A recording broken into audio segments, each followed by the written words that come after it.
Hola, muy buenas noches. Una vez más, bienvenidos a la Legión Caminando entre Valientes. Y hoy damos la bienvenida a Lalo. Buenas noches, bienvenidos. Hoy tenemos besos para todos. Angelito. Buenas noches, qué bueno que se dan un tiempo de compartir con nosotros, les agradecemos y esperamos que salgan edificados igual que nosotros. Pues así es, una palabra que nos va a... Vamos a esforzarnos cada uno de nosotros para hacer una voluntad excelente para el Señor. Y damos gracias a Repostería Madat, que como bien dice, hoy nos dio besos para cada uno de ustedes, ¿no? Pero pues los únicos beneficiados vamos a ser nosotros, porque nosotros somos los que le vamos a entrar, ¿no? Pero hemos tenido muchos saludos, la verdad, sí son bastantes, para Perú, para Ciudad de México, Ciudad del Carmen, Nueva York, Estados Unidos, Unión Americana, y son bastantes. A cada uno de ustedes, gracias por permitirnos entrarnos en sus hogares y darse un tiempo de aprendizaje. Gracias y bendiciones para cada uno de ustedes. Pues hoy tenemos un gran tema. Hoy seguimos con nuestra torrencial legión. Bueno, Nuestra saga ya una saga de temas que han salido de Forjando Hombres de Dios. El último, nada más se los voy a comentar, fue Un Corazón Enseñable. Y en esta ocasión, para cerrar con broche de oro, tenemos el hombre de Dios aprende a tomar buenas decisiones. La verdad, muchos de nosotros creo que ha habido decisiones buenas, decisiones malas, pero haz un cálculo, han sido más malas que buenas. Pero esta vez creo que tenemos una clave para tomar buenas decisiones, ¿o no, Lalito? Así es, pues esta noche vamos a tocar el tema de aprendiendo a tomar buenas decisiones. Es decir, cuando nosotros vamos a la escritura encontramos que la vez pasada hablábamos de David, que era un hombre conforme al corazón de Dios. Así es. Y que pues necesitamos terminar, este es el capítulo final de nuestra serie Forjando Hombres de Dios. Y vamos a hablar cómo podemos llegar a ser un varón conforme al corazón de Dios. Y eso es aprendiendo a tomar buenas decisiones. Hay un pasaje que nos habla acerca de eso, ¿verdad, Paquito? Así es, dice, cuando lo quitó le levantó por rey, del cual Dios también testificó y dijo: he hallado a David, según hijo de Isaí, un hombre conforme a mi corazón, que hará toda mi voluntad. Esto está en Hechos 13:22. Así es. Bueno, cuando habla ahí de que y lo quitó, está refiriéndose a Saúl, el primer rey de Israel. Es decir, la Biblia siempre nos muestra a David como un hombre conforme al corazón de Dios. ¿Qué significa un hombre conforme al corazón de Dios? Significa que, ahí mismo lo explica el libro de los Hechos, dice, porque él hará toda mi voluntad.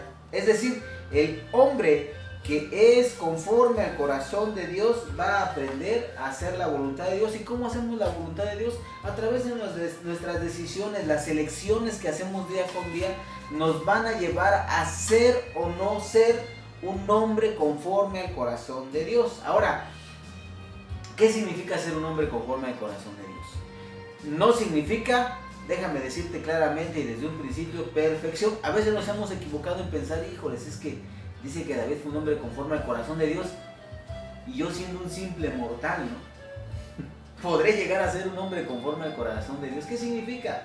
¿Qué significa ser un hombre conforme al corazón de Dios? Porque muchas veces pensamos y entendemos que es perfección. Y aquí no la de perfección. Y es complicado, ¿no? Creemos que va a ser complicada esa caminar. Okay. Creemos que es algo imposible de alcanzar. Y yo quiero decirles algo, en realidad no es perfección, es simplemente que debemos aprender a caminar con Dios. Tú y yo tenemos que aprender a caminar con Dios. Tenemos que entender esto. David fue un hombre que, voy a decirlo así, un hombre pecador, como muchos hombres en la Escritura. La Escritura nunca esconde el pecado de los hombres de Dios. Contrario a otros libros, por ejemplo, tú puedes leer una biografía Y la mayoría de biografías te dicen solamente lo bueno, no, que hizo esto, que hizo aquello, que nació en Tangamandapio, y que de ahí se vino a la ciudad, y que hizo una cosa buena, y siempre te mencionan todo lo bueno, y lo malo lo ponen escondidito, casi donde no se ve, para que no se demuestre o no baje su... No lo evidencien, ¿no? Así es, y en cambio la escritura no. La escritura, por ejemplo, podemos hablar de ciertos ejemplos, ¿no? Como por ejemplo el primer ejemplo más grande es el de Adán, creado por Dios, hecho a la imagen de Dios y creado para sojuzgar, para cuidar la tierra, y resulta que viene y peca. Y la Biblia no lo oculta, dice que pecó y dice que hizo lo malo. Y vemos otro ejemplo de un hombre, vamos a decirlo así, de los más grandes de la escritura, ¿no? Moisés. ¿Cuál fue el primer pecado de Moisés? Mató. Asesinato, ¿no? Se quiso elegir por juez, ¿y qué pasó? Mató al egipcio. Se va por el desierto, 40 años, está en el desierto, Dios lo llama, anda otros 40 años con Israel, en cierta ocasión piden agua, y él enojado viene y le dice a Dios: oye, es que este pueblo quiere agua, ¿qué hacemos? Pues ve y háblale a la roca, le dice Dios. Y él enojado va y ¿qué dice? La golpeó 2 veces. Y dijo algo: ¿acaso no les hemos dado agua a Aarón y yo? No dio gloria a Dios. Pero no lo oculta la escritura. Okay. Lo dice. Otro ejemplo, Sansón. ¿Cuál fue el pecado de Sansón? Todos decimos, las mujeres. ¿Sabes? Ese fue uno. Pero el pecado más grave de Sansón, ¿sabes cuál fue? Que él fue profano. ¿Profano? ¿Qué significa? Profano es alguien que pisotea, que no valora, que menosprecia las cosas santas. Él fue un profano. Él había sido apartado por Dios, él había sido un vaso escogido por Dios desde su nacimiento. Dice la escritura que fue consagrado. Dios le habló y Dios le dijo a Manoa y a su mamá que él iba a ser consagrado a Dios, nazareo iba a ser desde su nacimiento hasta su muerte. Y cuando él va creciendo, sus padres le comienzan a inculcar: tú eres un instrumento de Dios, apartado para Dios, escogido por Dios, no debes embriagarte, no debes tocar los muertos, no debes juntarte con mujeres que no sean del pueblo de Dios. O sea, le empiezan a inculcar ciertas cosas, y cuando él crece, ¿qué hizo? Le valió sorbete todo lo que dijo su papá y su mamá. Va y ¿qué es lo que hace? No, pues se casa con una pagana, luego se agarra a otra, y luego va y mata a un león, y viene en el león crece un panal, viene y saca la miel y se la come. Bueno, hizo tantas cosas, pero el principal o la raíz de todo fue que fue profano. ¿Cuántas veces nosotros así pensamos? Ay, ¿qué tanto es tantito? No pasa nada. Mientras no me vean, mientras no lo sepa el pastor, mientras no lo sepa mi esposa, mientras todo esté oculto, no pasa nada. No hay nada. Muchas veces nosotros pensamos así. ¿Y David? Pues igual. ¿Cuáles eran los 3 pecados de David, gordito? Adulterio, asesinato y que hizo un censo. Qué tremendo, ¿no? Primero, un pecado sexual. Luego, un pecado contra la vida, ¿no? Mató. Y luego, y mató a su amigo, a uno de sus mejores amigos, de sus allegados. Y luego, por último, el censo. ¿Eso qué? Eso nos habla de poder, sí, de orgullo, cuando nos dejamos dominar por quienes supuestamente somos, por quienes creemos ser, ¿no? Es una cosa tremenda esto que le pasó a este hombre. Era un hombre de Dios, pero pecó, se equivocó, falló. Entonces, cuando nosotros hablamos de sus pecados, estos pecados, por ejemplo, el pecado de adulterio y el pecado de asesinato, se encuentra en el 2 libro de Samuel, capítulo 11. Ahí puedes revisarlo, vamos a ver, porque son muy largos los capítulos, pero ahí están los 2 pecados: cuando adultera y cuando asesina al esposo de Betsabé, ¿no? Que es Urías. Entonces, y cuando hace el censo, eso lo encontramos en el 2 libro de Samuel, capítulo 11. 24, ¿verdad? 24. Capítulo 24. Entonces, cuando él él hace estos pecados. Vamos a revisar tantito en qué consistieron estos pecados. Por ejemplo, el pecado de adulterio consistió en no estar. ¿Qué significa no estar? Si nosotros leemos el segundo libro de Samuel, capítulo 11, versículo 1, dice, cuando era el tiempo de que los reyes salían a la guerra. Él mandó a Joab, al ejército, a todo su ejército lo mandó y él se quedó en su casa. ¿Dónde debía estar él? En la guerra. Dice, cuando todos los reyes salen a la guerra, era un tiempo de guerra, ¿y él qué estaba haciendo? En su casa, acostadito, descansando, tomándose una Coca-Cola bien fría, Viendo ganar al Cruz Azul el viendo campeonato. no me toquen esa canción, por favor, ese son no me lo toquen. Lo invitaron para ver un título de la América, porque puede ser que Cruz Azul no llega. Bueno, no nos metamos en esos temas porque vamos a excomulgar a alguien aquí. No, pero fíjense. Pero que aplica, qué tremenda enseñanza, porque aplica muchas veces al diario vivir de nosotros, ¿no hablamos? Paco, yo creo que es un problema que muchos como varones tenemos de no estar en el lugar correcto y en el tiempo correcto. Bueno, en mucho, como decía yo al principio, habíamos tomado malas decisiones y ocupábamos esto, ¿no? O sea, que no estábamos en el lugar adecuado, en el tiempo adecuado, y hacíamos cada baturrada que nos resbalábamos, ¿no? O a veces hacemos O también, hacemos ¿no? toda... Porque dice, no estar en el lugar correcto, Así es.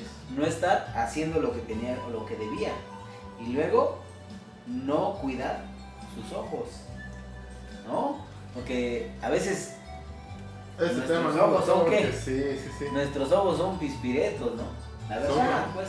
Decía mi abuela, son como canicas, así. A todos lados, ¿no? Sí. Debemos tener cuidado, ¿no? Ojos y cabeza de ventilador, dijeron, ¿no? Parece la cabeza, uno de los muñelocos, ¿no? Los bailan, ¿no? Debemos tener cuidado porque cuando nosotros no estamos en el lugar correcto, haciendo lo que debemos hacer, él debía estar en la guerra. ¿Haciendo qué? Haciendo la guerra, peleando por su pueblo. No cuidó sus ojos, es decir, no puso cuidado en lo que entra. Recuerden que la escritura dice que nuestros ojos son ¿qué? Las ventanas Del corazón, de del alma. nuestra alma. Recuerden eso, o sea, todo lo que nosotros vemos va directamente ¿a dónde? A nuestra mente, a nuestras emociones y a nuestra voluntad.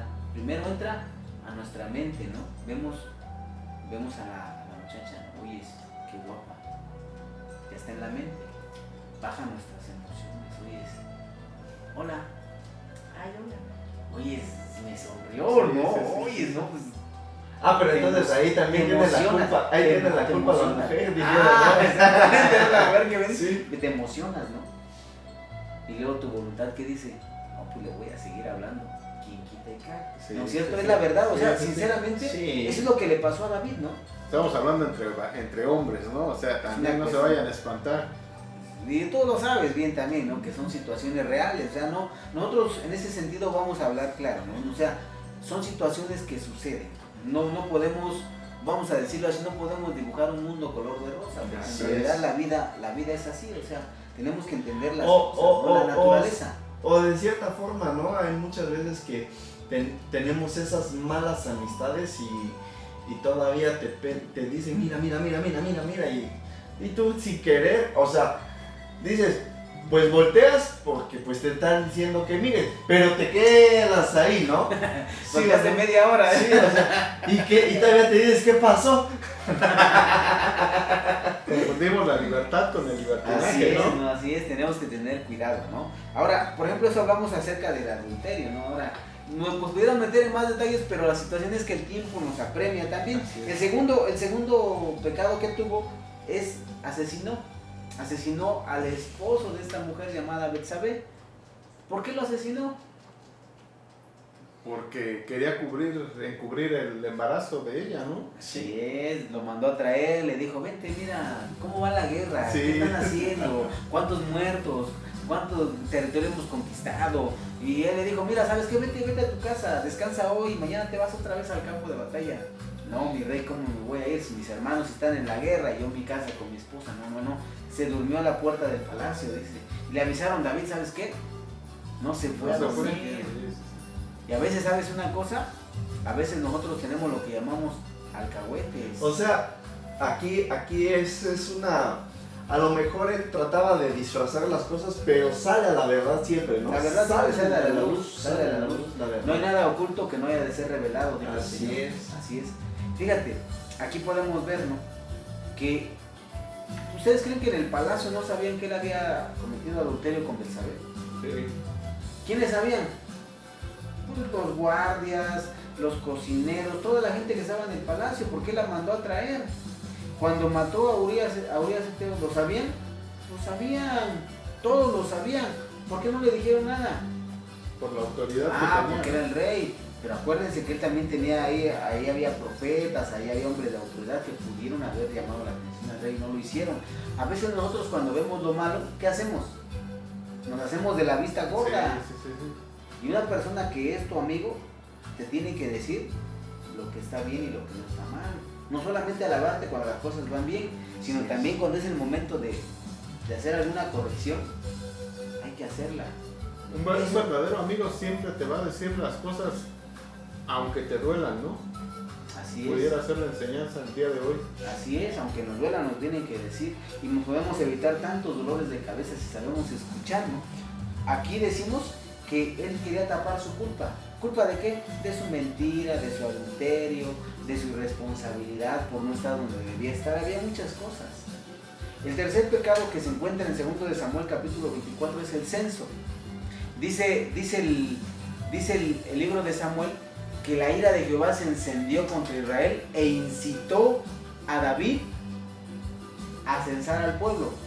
Ese fue un pecado de orgullo, un pecado en el que él tenía que haber dicho, no lo voy a censar. ¿Cómo voy a censar si la victoria en la batalla es del Señor, no nuestra, no mía, no de mi ejército?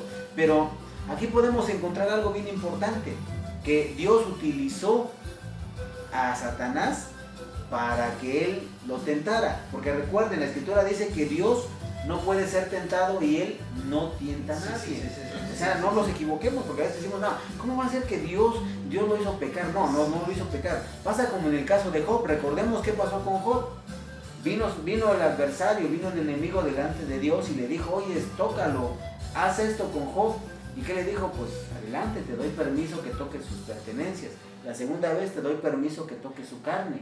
O sea, el enemigo es, vamos a decirlo así, también un siervo de Dios, ¿no? Es como un chamaquito rebelde, pues, ¿no? Yo quiero esto y está ahí. Y Dios lo permite, ¿no? Dios lo permitió. Entonces, ¿cómo es que este hombre, adúltero, asesino, orgulloso, cómo es que este hombre era un hombre conforme al corazón de Dios? Qué irónico, ¿no? Pareciera que es irónico lo que estamos hablando. Ahora, si hablamos del otro rey, del que estuvo antes que él también. Saúl, ¿no? Saúl también había pecado. Saúl también había desobedecido, se había rebelado. Inclusive Saúl en la última parte de su vida consulta a una divina, consulta a una pitonisa, dice la escritura, la pitonisa o la bruja o la adivina de Endor. Va y lo consulta para traer a Samuel otra vez para que hablara con él. Es decir, los dos hombres habían pecado. Pero ¿cuál era la diferencia entre estos dos hombres? Porque uno era conforme al corazón de Dios y otro no era conforme al corazón de Dios. Vamos a poder hacer un comparativo, ¿no? Y fue desechado, ¿no? O sea, este sería el punto del tema central. ¿Qué necesitas para aprobar el examen? Y ver también qué necesitamos los que vamos por ahí. Así es. Desviando el camino, pues para enderezarlo, ¿no, Paco? Sí, es como nuestra propia autoevaluación, ¿no? Sí, es por eso es que hablamos que este es el último tema, porque aquí es donde debemos aprender a tomar buenas decisiones. Así es. Saúl y David pecaron de igual manera. Los dos pecaron. Ambos pecadores. Pero hubo una diferencia muy grande entre los dos. ¿Por qué? ¿Cuál es la diferencia? Vamos a hablar del pasaje más clave de la vida de Saúl, cuando Dios lo manda a arrasar, a acabar con los amalecitas. Ahí fue la debacle de Saúl. Samuel le dice, vas a ir y vas a exterminar a Amalek, al pueblo de Amalek, porque ellos se opusieron al pueblo de Dios cuando iban pasando por el desierto. Los vas a acabar, los vas a destruir, no quiero que los dejes vivo, ni al bebé de pecho lo dejas vivo, mata a todos. Sí, dijo Saúl.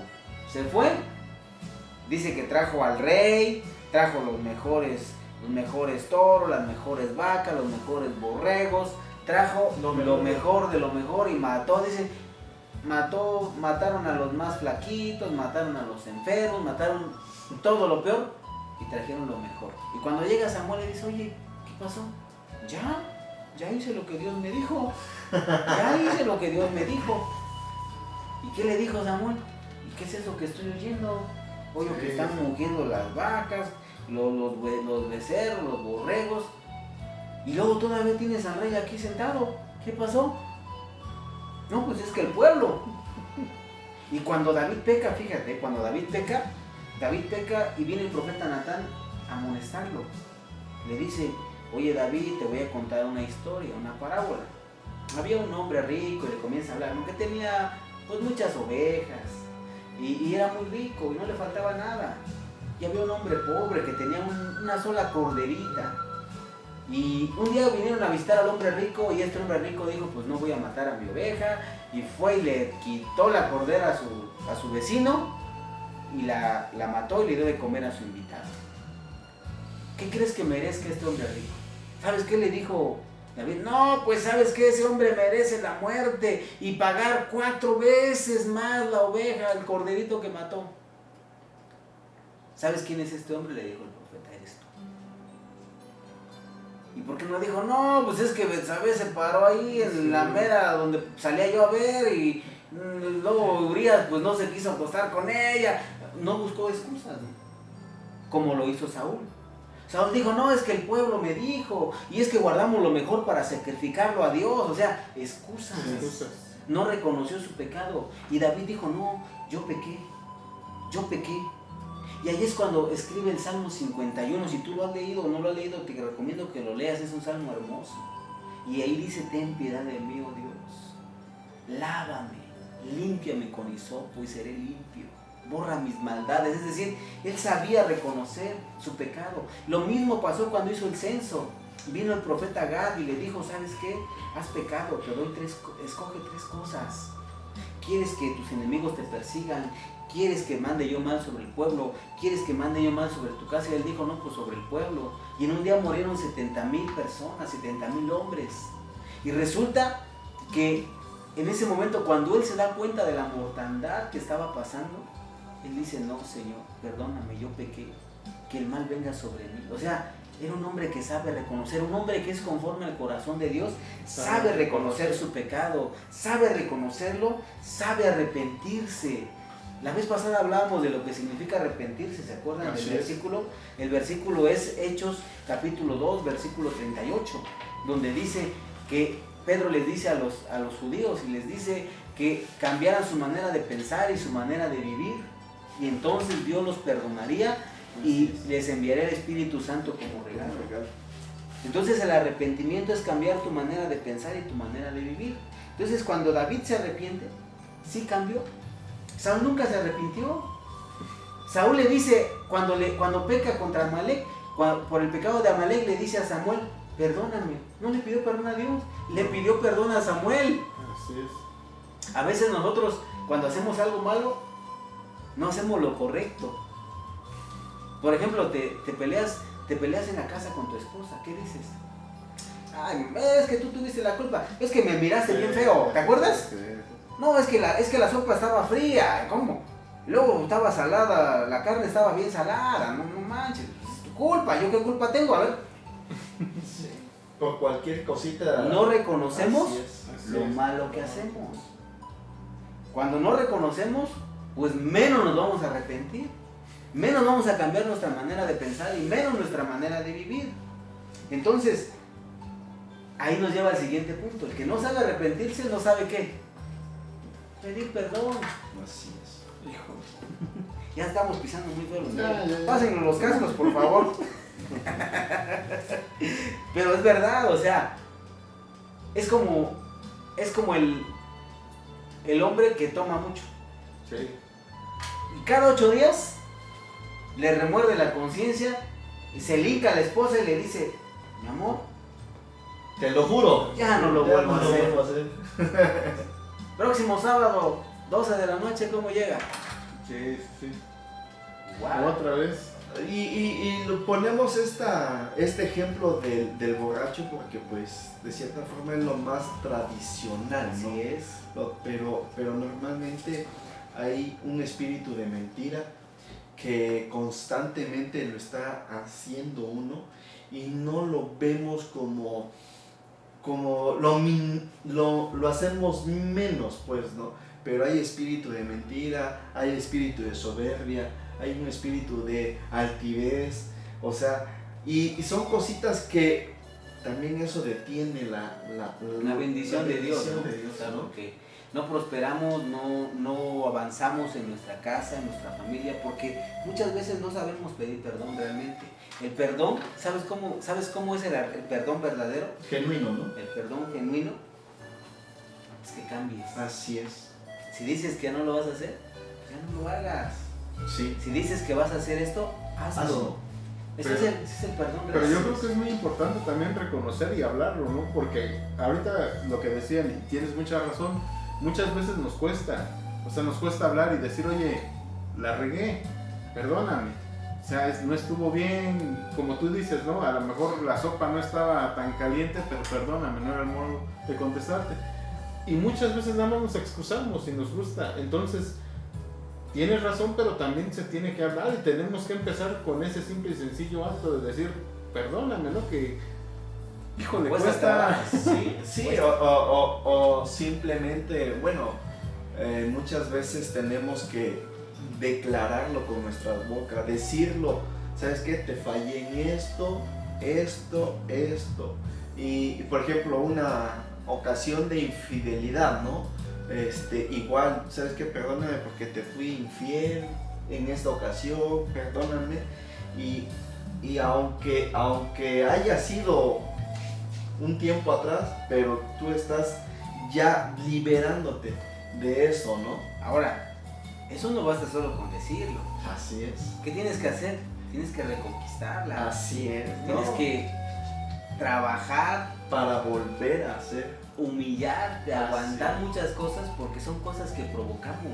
Así es. Son cosas que provocamos nosotros mismos y nos cuesta trabajo reconocerlo. Sí, Ahora, y- pero y- ¿cómo podemos llegar al punto de que esto suceda?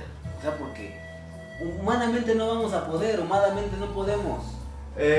Pudiera ser un ejemplo, llegarle y lógicamente, como bien dices, ¿no? Humanamente no lo vamos a poner arrodillándose al Padre, diciéndole y mostrarle una verdadera adoración, pidiéndole que en realidad cambie un corazón en ti y que haga las cosas.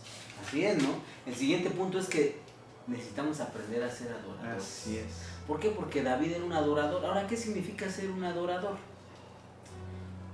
Esto a veces nos cuesta mucho trabajo de entender. ¿Saben por qué? Porque adorar pensamos es cantar una canción lenta, ¿no? Suavecita, y levantar las Que te arrulle, ¿no? manos, y levantar las manos y que te salgan las de cocodrilo. Y pensamos, no, ya adoré bien bonito al Padre. No. Jesús dijo, los verdaderos adoradores adoran al Padre. Espíritu y en verdad. Espíritu y en verdad. La adoración tiene que ver con tus actos diarios, Así es. lo que haces diariamente. Y David era un adorador, ¿por qué? Porque recordemos, la vez pasada hablamos de que el corazón enseñable es el que tiene una comunión con Dios, el corazón Sí. enseñable es el que se relaciona correctamente con Dios. Tú y yo tenemos que aprender a relacionarnos con Dios. ¿Cómo es que Dios le hablaba? Un ejemplo que poníamos hace un rato y lo quiero traer a colación es el ejemplo de cuando Él trajo el arca del pacto a Jerusalén. Así es. Y hemos leído, ¿no? Y hasta hay un canto, ¿no? El de remolineando, ¿no? Sí, Y llamaré sí, más sí. vil y lo brincamos y danzamos, ¿no? Pero hay un sentido muy espiritual de la adoración ahí. O sea, decimos es de alabanza porque está movido, pero es un sentido de adoración. ¿Por qué? Sí. Porque trae el arca. Fíjense, yo les quiero pintar un cuadro así en su mente de cómo era, ¿eh? O sea, venían los levitas cargando el arca.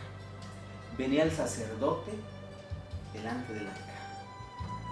Venían los cantores, los músicos entonando alabanzas, entonando cantos. Era una celebración solemne, de alegría, pero solemne, porque así son los judíos. Venían entrando a Jerusalén. Entonces el Espíritu Santo le pone el sentir a David de adorar. ¿Y qué hace él? Se despoja. Se despojó de su realeza. Sí. Se despojó de su orgullo. Se despojó de todo lo que le estorbaba para adorar a Dios.